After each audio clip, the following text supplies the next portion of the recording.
这一集的干爹就是我们自己，超认真的兄弟茶又再次上市了，所以我们会搭配这个小杯杯，同样颜色的，大家可以加购这个星空蓝，有没有？你看这个红蓝呐、有没有？这个红带蓝有没有看到？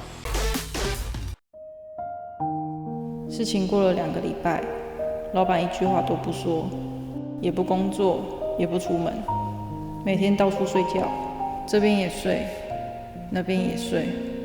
突然有一天，他总算开口说话了。棉豆腐2倍，很滑很凉，90%高增素尼龙混纺，10%的优良弹性纤维，嫩得像婴儿的肌肤一样。实测 QMAX 0.515凉感值，海放市场其他品牌。而且它不只做单面，是做出双面的凉感科技布料，还可以用洗衣机洗的。夏天超级凉，让你夏天不火大，永远都积凉。感谢本期棉豆腐赞助，让你整个夏天都积凉，对吧？老板，你知道最近科技有多发达吗？台积电晶片都已经出到3奈米嘞。然后那个 AI 什么 ChatGPT、Cloud， 他们现在做到即时通讯嘞。真的？他讲话讲得跟你男女朋友一样，还可以跟你说宝贝我爱你这样子。你今天不用工作吗？哦，没有啦，那个公务员导入 AI 之后，工作效率大幅提升啊。然后我礼拜1就把事情做完，所以今天才能拍片啊。嗨，大家好，欢迎收看《超人少年》。好，这一集我要跟大家讲小淘气。我跟你讲，我教授真的是一个小淘气。是我不是做那个论文做，那已经快2年了吗？我前面1年都在做研究、做文献，然后结果现在 AI 一出来，啪，3个月就搞定了。自从人类已知用火的时候，人类在烹煮食物的当中，他发现下面被烧过的泥土经过硬化，它能够防水，同时形成陶。很多人讲陶瓷，但是其实陶跟瓷是不一样的东西。你知道从人类已知用火这个时代革命产生一个多大的改变吗？当年烧出来的一颗小杯子，在日本战国时代的时候，可以换整个城池。在玩那个人王的电动的时候，它里面有个重要的桥段，就是茶杯鉴赏。然后他们茶杯鉴赏的时候，你可以过关。然后之后如果你做出来是一个烂东西，然后就把你的茶杯摔爆。总归来说呢，李教授是个小淘气，但是小淘气跟瓷器又是2码子事。有的时候陶呢是陶土，它的土就不太一样；瓷有用瓷土，所以陶瓷在烧制的时候，它们其实本身的本质就不一样，窑烤温度也不太一样，像披萨一样，可以这么说。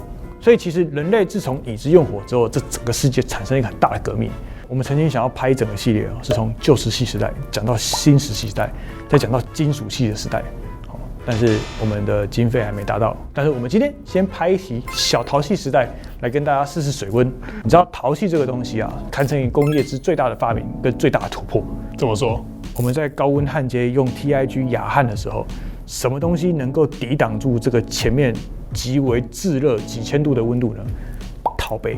你知道以前在日本时代啊，我讲过了，人类滤芯在发明的时候啊，有个重要的关键，陶瓷过滤。回到我们人类一般大众生活的时候，家庭生活用的实用食器，像碗啊、盘子啊，就是一个从几百块钱、几千块的，再往上一个 level 的艺术家制品，一个碗几千到动辄上万。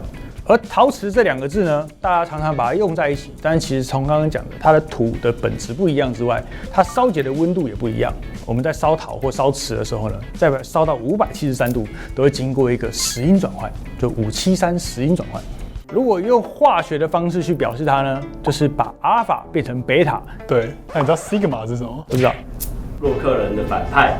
哦，那你知道 omega 是什么吗？ omega 是手表啊。哦，那你知道 infinity 是什么吗？汽车。那你知道 Tesla 是什么吗？也是汽车。特斯拉是个单位。特斯拉这台车，它就是用这个单位去取名的。关于特斯拉，有机会我再拍一集告诉你什么才是真正的特斯拉。那如果今天我们要完成的是一个小陶器呢，我们就会把它烧到1230或者是1250这个温度。本身呢，你的陶瓷跟上面你所要放的这个釉药，就会产生一个非常奇妙的变化，把它变成是一个很漂亮的艺术品。那通常你如果查网路呢，你会看到什么烧到1280这个温度呢？通常那个是瓷器要把它烧成瓷化的时候所需要的温度。所以陶器跟瓷器温度不一样。但是做小陶器这个东西呢，它其实跟工业里面息息相关。如果今天你有车床的概念，你完完全全可以瞬间成为一个陶器达人。如果直接把它车出来，是不是？可以这么说，但是它里面又包含了要一点人类的温度感。但陶瓷的做法呢，其实有非常多种，有用手拉胚的，有用手捏。简单来说，你可以把它想象成是一个材质塑形，把阿尔法变成贝塔的一个材料转换概念，非常的平易近人，但同时又充满着许多技术跟工业涵养，还有艺术的天分。所以今天这一集超认真，有史以来最有温度的一集，茶杯烫口又烫手，我们就直接见到肉体学习。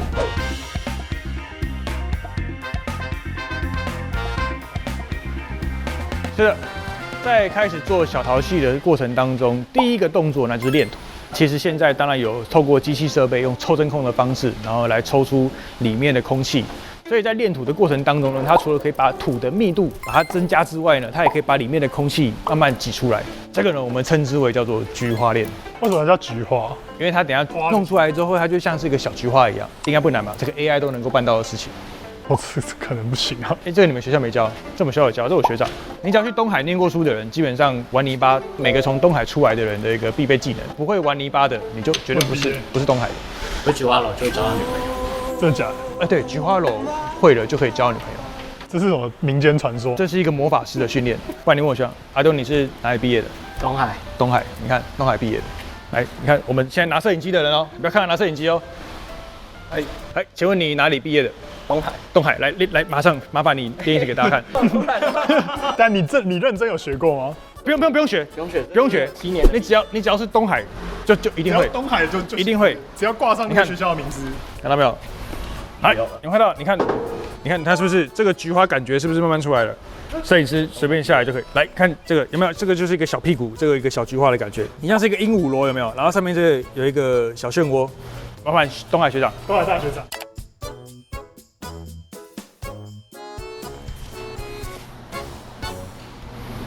你有没有看到？学长很像。学长，超漂亮的。学长这样子。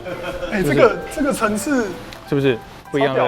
而且它这个有趣的就是，你每个人在继续做下去的时候，不是。我的佛珠会压到。等下你不是在东海读研究所而已吗？研究所也要做这个吗？你看，我跟你讲，只要会东海就会楼。换你。我没读过东海啊。想想看，我们就是用这样子的方式去辨别是不是自己人。大概是怎样？这样子推挤。这个很难那个。好，你看抓到了，所以就交不到女朋友跟交到女朋友就是这样。不然你不信，你问他，希望你有女朋友吗？有女朋友。那你有女朋友吗？对。有，你看就你没有，你看你不会搂。是你没有。毕竟你再换那个来，多少岁？已经很久没有在弄。你看，唯独文哥没有练过东海，他也会搂。我有娶老婆。猪烂了。但你知道，其实玩泥土的形式有非常多种，还刚好此时此刻，如果你长期看我们频道的，一定看过这2位老先生的儿子。他们2个儿子都曾经出现在我们频道里面，因为他们的企业在明年100年。一样是泥土，一样是玩泥巴，你可以做的事情是不太一样。但这个我们等可能明年初，大家就可以接到这支影片的后续，会是蛮有意义、蛮有趣的一件事情，我觉得会很感人。这件事情还是制作当中，所以直到有一年突然我们玩泥巴玩出一个兴趣，我就去买一个窑。这是你买的？这我买的。我们就趁这一集然后来让大家知道这个玩泥巴的快乐。然后揉土揉完了之后呢，我们现在就可以上拉胚机。我们现在在下个步骤呢，就是要拉胚。拉胚，如果你是从小学工业的人，你可以把它想象成像是上车床一样，让它旋转。但是呢，它其实跟车床又不太一样，它是用泥巴跟泥巴之间的挤压，然后把你要做的土，然后慢慢把它变形，然后带起来，它就更像是一个拉胚的原理跟概念。以前大家有没有看过我们拍那个铝圈那一集，用那个旋的有没有？它其实也是差不多一样的概念，看这样。但是做茶杯呢，其实也有很多种做法，不一定要用手拉胚，而且在经过不同的釉药上去烧制了之后嘞，经过这个窑，烧完了之后呢，你就会看到很多不一样的色彩跟不一样层次的颜色。但是窑又有分很多种，有柴窑啊、电窑啊、氧化还原烧啊、热烧、盐烧，总而言之有非常多种烧的方法。但我们这一集呢，就大略让大家稍微知道，就是做小陶器的一个基本的概念跟顺序流程。那我们就开始拉胚。有，这个感觉对了，手沾湿，然后你就像是慢慢的把它划，因为我这样手把它划进去这样子，你的右手就像车刀一样，对，要车它。这集找你来拍就不对了，这集其实应该找Lucy来拍，为什么？比较好看的画面。而且各位观众不要紧张，我们后面会帮你安排一个Lucy的桥段。以前你知道老一辈的人啊，他有讲一个故事，就是以前很老有一部电影，它里面最经典的片段就是在拉胚的时候，然后后面帮他扶着一起拉。你不要再摸我啦！你有想要？按照你这个拉的速度，我们一个可能要卖几万块，不然你一个月不知道有没有拉出一个出来。不是要换人？其实我要练一下，刚刚这边嘴臭。哦，有点样子哦。老板不当假的。有没有什么技巧啊？分享一下好不好？就是你要心如止水，对啊，这样有一个小漩涡的感觉。漩涡鸣人就是这种感觉，它就很像是一个压下去，我们一个小漩涡这样拉，往后慢慢拉起来。然后很多人会很喜欢这个中间它这个自然的手痕，对，有没有这个漩涡鸣人的感觉？是不是像一个车床？哦，挤起来之后嘞，有一个鸣的形状。有些人先压中间啦，有些人先拉外面，然后你就可以慢慢把它挤上来，把它拉高起来。哦。有没有？哦，肉体的记忆。那我们接下来就是大家同事们量产了。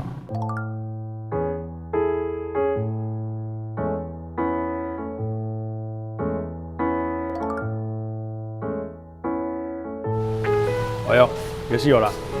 你知道这个东西啊？我们这个称之为叫露乳。然后露乳呢，它其实真正的雏形在6000年前就有了。然后那个时候是用脚踢。6000年前的时候，其实人类他们会用那个泥条把它盘成一个圆形，然后慢慢盘，然后把它用手这样捏，会把它捏摇成一个整个杯子或整个器皿的形状。然后所以你看露乳，如果你看到有一些国外的影片啊，大家就会把它拉很大，就是像一个用小棒子有没有，把它撕，然后把它拉到很长，然后拉到跟身体一样长这样子。然后有些人会很在意它到底弄起来是不是一个正圆形，但是呢，又很多人会觉得说，你太正圆形就像是机器做的一样，所以那个手跟那个下去的那个温度感有点不一样的形状，其实感觉更有人情味。你看，像这个就很有人情味，很有人情味，不一定这个有时候烧起来就是会很漂亮，所以它很有趣跟好玩的地方在这里。所以你在喝茶的时候呢，我们就会一边观察这个杯子，哇，这个漂亮的样子，然后还有当时在拉的时候或者在做这个杯子的时候，这个手跟这个土的关系，这个很有趣，很有禅意。有没有这个东海的？东海美术系，谢谢。不要打坏我们学校的名声。至少他还做得出来，没读东海东西又做不出来。哇，你用很湿呢，你这是湿派的。太干会受伤，太干会受伤。小欧老师曾经说过，梨浆是最好的湿润，我就好记到现在。你要不要先做好一点，再把你的老师名字讲出来？哦，也是。哎呀，你看这个纹路，哎呀，这个漩涡感。你以前有没有看过很经典的一个电影叫《蓝色生死恋》？有。那你有知道里面有一首歌叫《Oh My God》？你有看过那个片段吗？没有。我示范一次给你看。哎呦，有哦。是吗？没有7也有8哦。你要带感情。我很带感情诶。你要把它想成像车床一样。但是我们是做铣床怎么办？手起刀落，碎了。好，碎了，然后像螃蟹的手这样子，手这样插进去，然后拉起来，不要怕，拉起来，碎了。嘿，嘿，一个汤碗的概念。各位，夜深了，天已黑，皮已硬。我们在这个上面拉完了之后呢？你看，现在我的手已经可以很轻轻松松的摸我们在稍早的时候前几天走拉胚的这个胚体。我们现在手这个压起来会没有痕迹的原因，就是因为它的皮革已硬，我们会简称为叫皮革硬，让它在刚刚好有点湿又不会太湿的时候呢，我们就是要像这个车床的概念一样，我们要车它。那车它的东西就是车它的底。我们在手拉胚的时候，只能用手的形状，像旋转拉出来上面，但是我们拉不出杯子的底面。所以在这个底面的地方，我们会等皮革硬了之后，把它翻过来，从上面，然后再把它修起来。这种下面这个形状，就是真的是你随便你爽，想要把它弄成什么样子就弄成什么样子。像我们的胚修好了之后呢，我们现在就要来盖印章，1、经历3，这样子就完成了一个杯子。嗨，各位啊，又过了1个礼拜了，好，我们今天要来这个上釉了。哦，怎么穿一样的衣服？ 1个礼拜了，哪有可能1个礼拜就穿一样的衣服？没有，各位是因为是这样子，因为我再过2天后我要去法国出差，所以我会离开台湾一阵子。后面我先把这个顺序好跟大家先简单来说讲解一下。讲解完之后呢，由 Lucy 小姐国民千金好颜值担当的 Lucy 会来进行就是后面开窑的动作。好，但是重点就是我们这个正确的制作过程跟工业知识还是要学习的。好，我们这个皮革印了之后嘞，下面已经修好，修底修好了。 超加小陶器呢，就是也盖好了。盖好了之后呢，我们要拿去速烧。速烧，我们基本上就会把它烧到一个830度、800度。其实坦白说，它也不是一个定律啦，它有很多的做法，就是不同的土啊、不同的密度啊、不同的温度啊。好玩就是在这里，就是它的不可控性，就是跟你做出来想完就会有一个哇，会有个惊喜。所以最后才是要叫惊喜千金撸起来开给大家看。 充满了各种惊喜，开箱惊喜。等一下呢，我们就把它先放进去速烧。好，就经过了几天之后嘞，像这样子。 哎啊，又过了几天了，好，今天素烧好了，等它烧好了之后呢，长这个样子，它就变红，就变红色了。不然你以为我们怎么拍片啊？拍一支片要拍几个月，你知道吗？素烧好，你看没素烧跟烧好了就长这样，颜色就很明显不一样。嘿，颜色不一样。烧好了之后呢，我们就要来上这个它的 color， 这个颜色哈，是会关系到这个整个杯子，你想要红色、蓝色、白色、粉红色各种奇怪的颜色，怎样都可以，就是釉药。 你看它的整个杯子里面，你就可以烧出像瀑布一样、像星空一样各种不一样深度的彩色。而它这个彩色是你上漆上颜色画是画不出来的。会烧成蓝色呢？你知道用什么样的元素吗？是用什么样的元素？钴啊，钴。所以它不一样的化学元素，它烧出来的颜色成色就会完全不太一样。然后像它这个上面，你看有没有又有一点很像金属锈蚀，然后又有包含这个绿色青草。 回到里面像是一个小池塘的不同的色。其实我个人是最喜欢这个。哎，这个你看，你也可以做出像这种深层小豹纹。以前勾扎郎还有一个讲法，什么油滴天幕，反正就是很多艺术家跟很多人会在不一样的表现上面，然后会取一个很特别的名字。所以其实玩陶的人，就玩泥巴的人，他其实是有很多就是可以慢慢让你进入去好好品味的地方。 所以要如何烧成出这种漂亮的颜色，最重点来了，我们就要上釉了。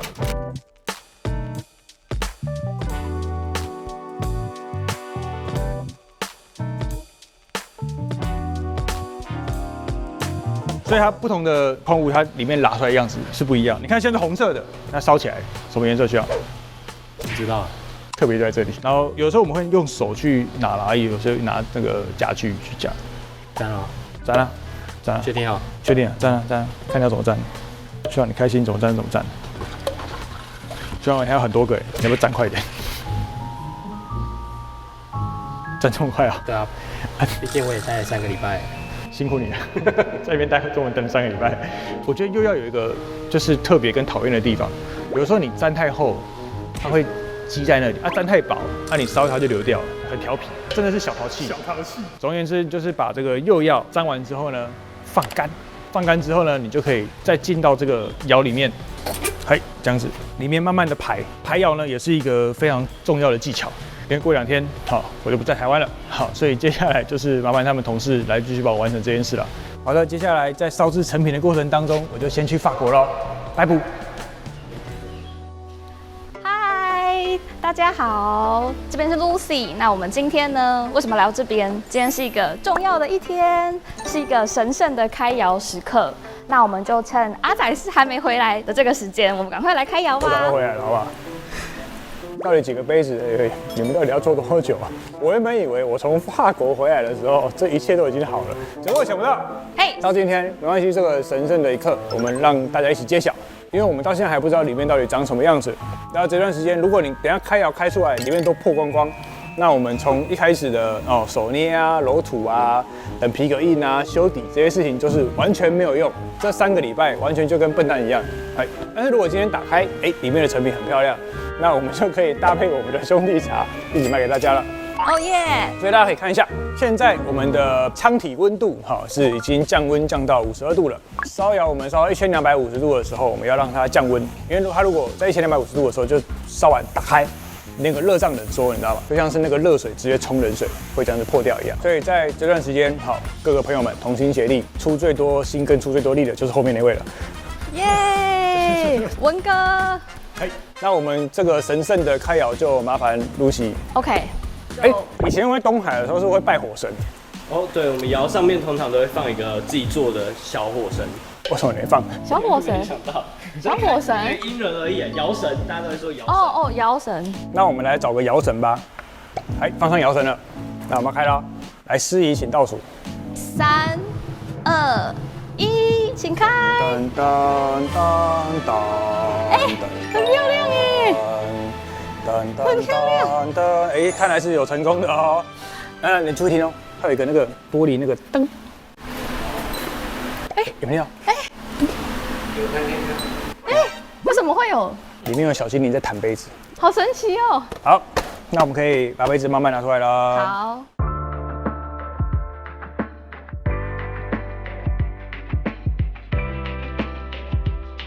哎，来了，这个蓝，好美哦，这个蓝好美哦这，个星空蓝有没有？那你看这种边边这种，特殊的。没有，就是边边这种，就是这种自然的这种小肉感，对不对？连狗都说棒。喂，哦呦，你看这个红蓝呐、有没有？这个红带蓝有没有看到？这一集之所以拍这个做陶的过程，就是一个有非常重要1年1度的大事哦耶！要发生了。 1年1度。就是我们超认真的兄弟茶又再次上市了，今年的茶叶，今年的茶。然后呢，因为我们算是一个长期推广兄弟茶的爱好者，所以我们在这一次呢，为了拍摄这一集，就是希望可以更多年轻人跟更多人喜欢喝茶，所以我们会搭配这个小杯杯，但是就是一大一小，我们就会把它样子把它搭成一组，同样颜色的，大家可以加购手工全制作的超认真小杯杯。基本上是绝对限量了，因为这个实在是违和钢级啊，是哦，这是违和。要抢要快。反正我们就是想说，借由这样子有趣的事情，可以让大家增加一个人类已知用火的一个烧陶的知识跟技术。但是呢，因为其实陶这个东西的非常的广泛，今天就是一种算是一个让一般人有一个简单浅显易懂的一个概念。所以这一集的干爹就是我们自己。我们自己超认真今年的兄弟茶就是一样会有，他手上拿的这是红乌龙，然后我们一样有高山茶的清茶，就是有便宜的跟贵的。如果你今天是第一次喝茶，或者是你是初学者的话，我觉得其实这个就大的罐就非常好喝了。因为那个是从我阿公那一代同一个茶商一路一直到现在，我们第3代家族跟他们合作买茶叶。有我喝过，很好喝，陈爸爸也喜欢，超爱。所以在这次买兄弟茶的朋友，你可以在前面先加购这个杯子，但是你看我的窑就这么大而已，所以我也烧不了太多东西。